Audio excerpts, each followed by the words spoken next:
It gives me great pleasure to present Marlee Matlin with the New York City Spotlight Award.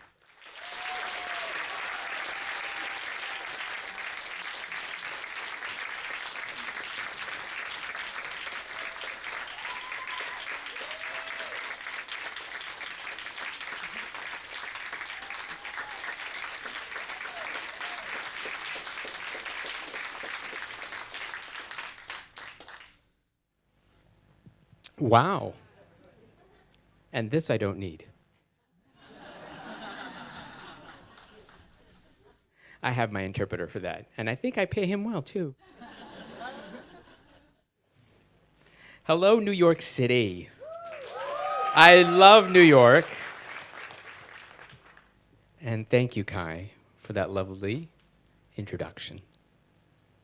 Really means a lot to me. And today is my brother's birthday, so thank you. How very fitting this is to receive this award in honor of his birthday. Thank you for inviting me. Thank you so much for inviting me to be part of the New York's ReelAbilities Film Festival, the city's largest celebration of disability and the disabled community. Thank you, too, to the New York City Mayor's Office, Mayor de Blasio, and Commissioner Julie Menin for this honor. I am quite humbled. And how appropriate that we have just celebrated this year's Academy Awards. It was 31 years ago, almost to the day, that I was recognized for my work in Children of a Lesser God. And despite the naysayers and those who predicted that the woman who didn't talk, you know who you are, New York Magazine, that I would never work again in Hollywood, guess what? I'm still here.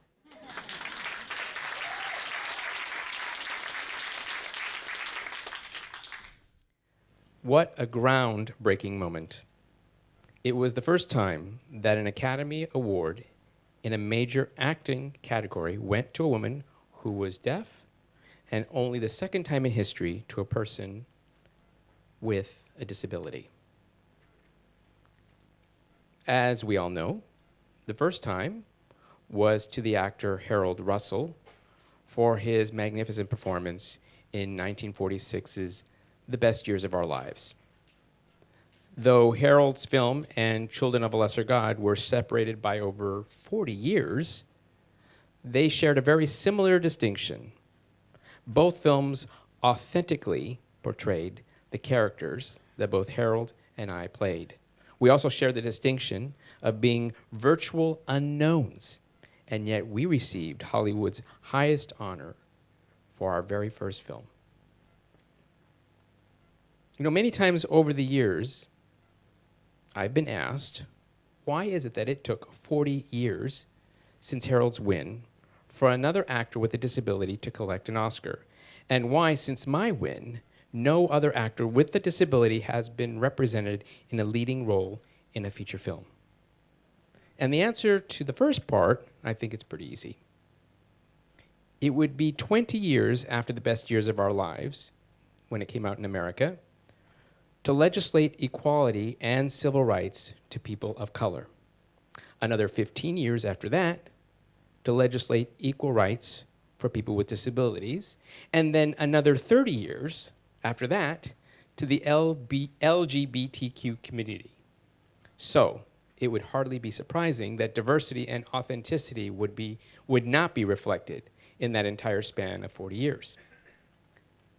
The problem comes up, however, that in the 30 years since my Oscar win, why no other actor with a disability has appeared in a leading role in a major motion picture or who has taken home an Academy Award. There have been plenty of roles, however, featuring disabled characters since Harold and my victories. As we all know, however, the problem is not of the roles of a disabled character in these films. None of them were played by an actor with a disability. And the question comes up, why? Much has to do with the nature of acting. Now, I would be the first person never to deny an actor the opportunity to play whatever role they want to. But like the eventual realization that came about when white actors continued to play characters who were black or Asian or Native American, eventually being labeled as simply wrong, many would say even racist. It is clear to the millions of disabled Americans that having actors playing disabled is not authentic. And to the deaf community, it is culturally offensive.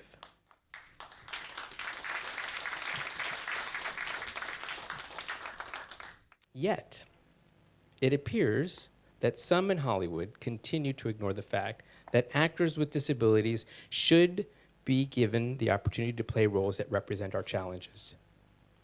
Witness the day after I won the Academy Award.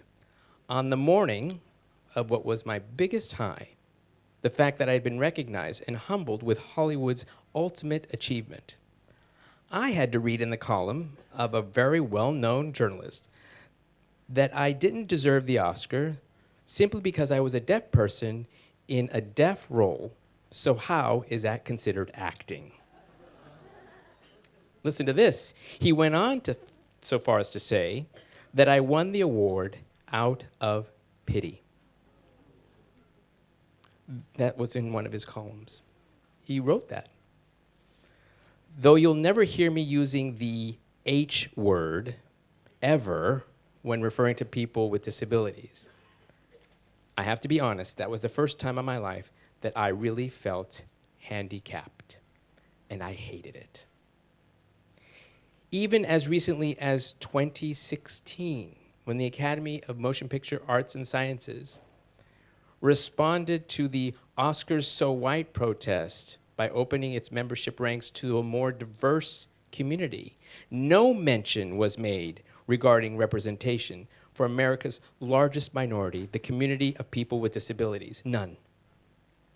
In all the current conversations regarding diversity, authenticity in casting, and inclusion in all aspects of the entertainment industry, people with disabilities are just simply left out.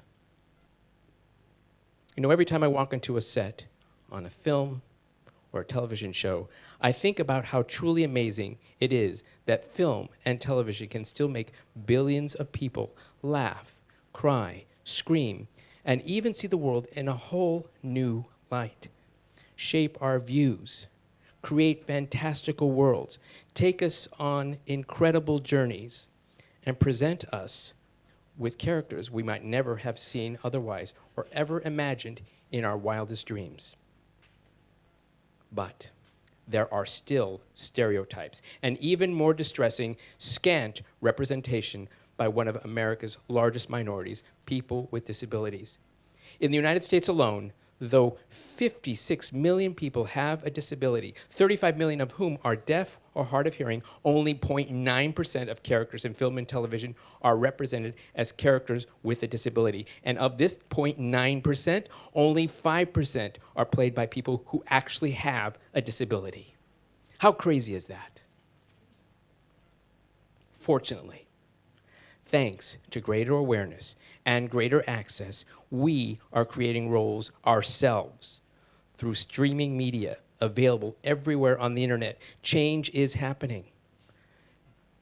New and original programming is happening. Suddenly, shows like This Close and last week's Academy Award-winning short film, The Silent Child, are finally being produced.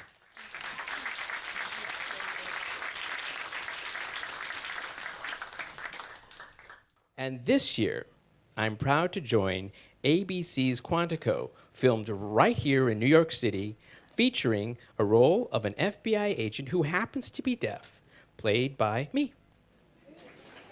And best of all, Quantico, I'm a new cast member. So that's really a wonderful thing, to join a cast, an existing cast. Just not a guest star, but that's okay. Anyway, along with ABC's Speechless, starring Micah Fowler, who I adore, this makes 2 shows on one network featuring an actor who is deaf or disabled in a leading role. So bravo to ABC.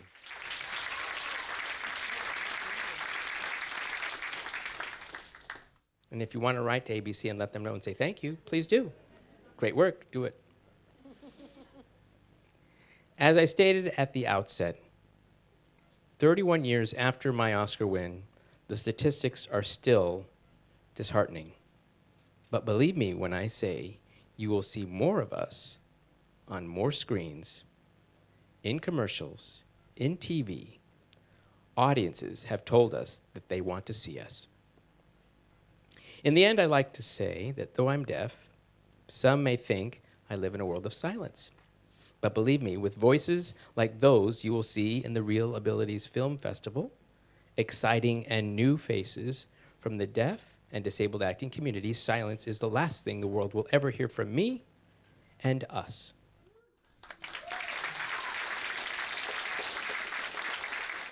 We are here, we are loud, and we will make a change. Thank you again for this most humbling honor.